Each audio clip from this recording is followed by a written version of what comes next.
8-ci siniflər üçün keçirilmiş fizikadan Respublika Fənn Olimpiadasının 11-ci məsələsinə baxaq. Şəkildə M1, M2 kütləli cisimlərdən, sürtünməsiz bloklardan və uzanmayan sapdan ibarət sistem göstərilmişdir. M2 bərabərdir 1 kiloqram kütləli cismin sabit sürətlə aşağı hərəkət etməsi üçün M1 bərabərdir 4 kiloqram cisimlə üfüqi müstəvi arasındakı mü sürtünmə əmsalı necə olmalıdır? Verilənləri qeyd edək. Verilir. M1 bərabərdir 4 kiloqram və M2 bərabərdir 1 kiloqramdır. Bizdən mü sürtünmə əmsalını soruşur, mü bərabərdir sual. İndi hər bir cismə təsir edən qüvvələri tapaq. M2 cisminə təsir edən F ağırlıq qüvvəsi var. F ağırlıq. Və M1 cisminə təsir edən F sürtünmə bərabərdir mü N. F sürtünmə bərabərdir mü N.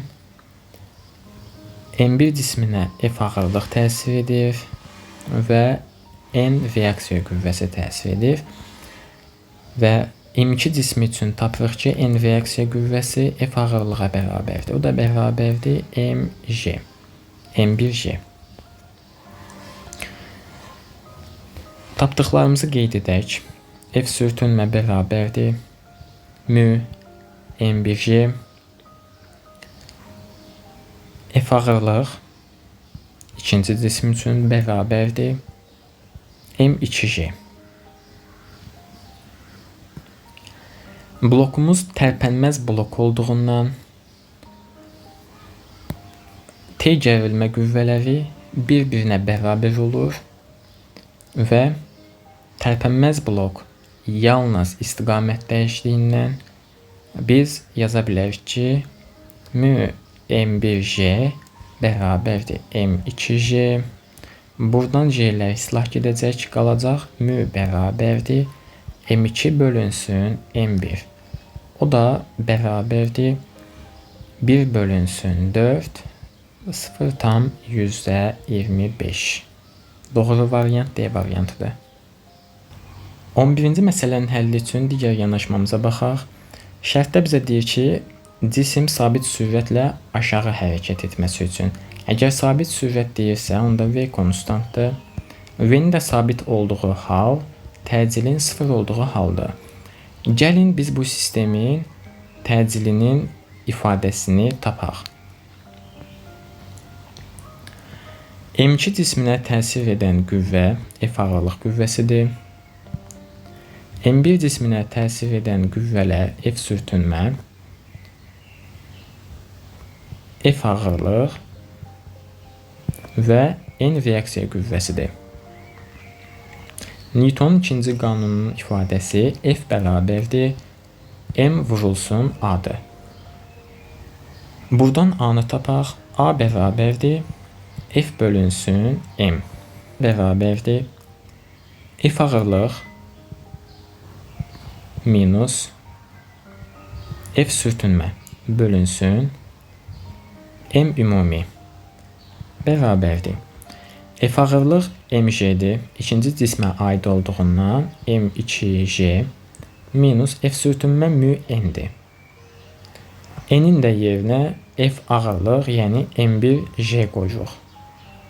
F m1g bölünsün m ümumi, yəni m1 üstəgəl m2.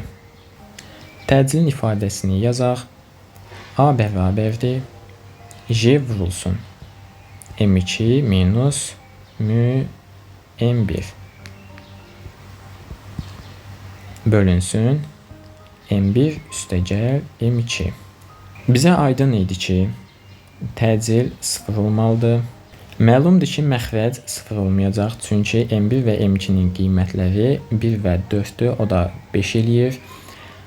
Onda bu ifadənin 0-a bərabər olması üçün surətin 0-a bərabər olması lazımdır. M2 minus mü M1 bərabərdir 0. M2 1'dir. 1 minus mü vurulsun 4. O da bərabərdir 0. 1 bərabərdir 4 mü? Mü də bərabərdir 0,25-ə. Məsələ 12. Yer səthindən şaquli yuxarı atılmış cismin 10 metr hündürlükdəki kinetik enerjisi yerə nəzərən potensial enerjisindən 2 dəfə böyükdür. Cismin maksimal qalxma hündürlüyünü hesablayın. Verilənlər qeyd edək, verilir. H bərabərdir 10 metr. Potensial enerji ilə kinetik enerji arasında asıllıq veribdir. Y kinetiklə Y potensial arasında. Və bizdən cismin maksimal qalxma hündürlüyünü soruşur. Yəni H bərabərdir sual. Düsturlar yazaq. Bizə kinetik enerji ilə potensial enerji arasında asıllıq veribdir. Y kinetik bərabərdir 2 Y potensial. Y potensial enerji mgh-dır və asıllığa görə Y kinetik enerji 2 mgh olacaq. Cismin maksimum hündürlükdəki tam enerjisi Y tam bərabərdir mg böyük h olacaq. O da bərabərdir Y kinetik üstəgəl Y potensial. Sonuncu ifadədən istifadə edərək məsələnin həllinə keçək. Həlli. mgh bərabərdir Y kinetik, yəni 2 mg kiçik h üstəgəl Y potensial mg kiçik h. Onda mg böyük h bərabərdir 3 mg kiçik h. Buradan mg'lər islah gedəcək. Qalacaq böyük h bərabərdir 3 vurulsun kiçik h.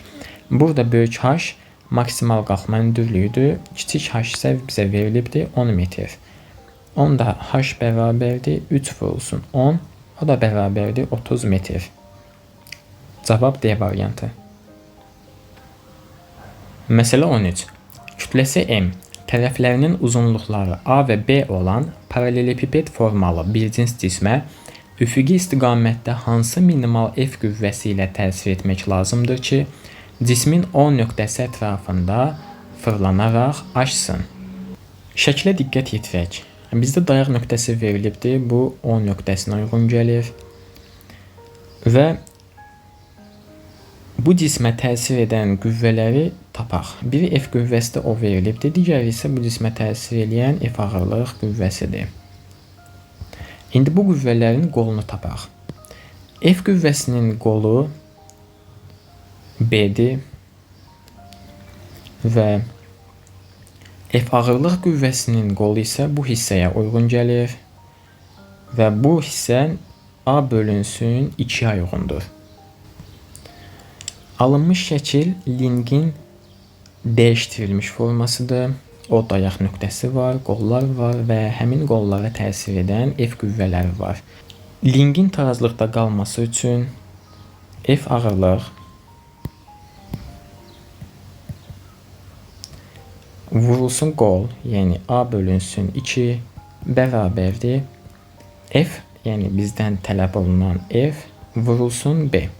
F ağırlığın da yerinə mg vurulsun A bölünsün 2 bərabərdir FB. Buradan da F tapsaq, F bərabərdir mgA bölünsün 2B almış olaraq doğru variant D variantı.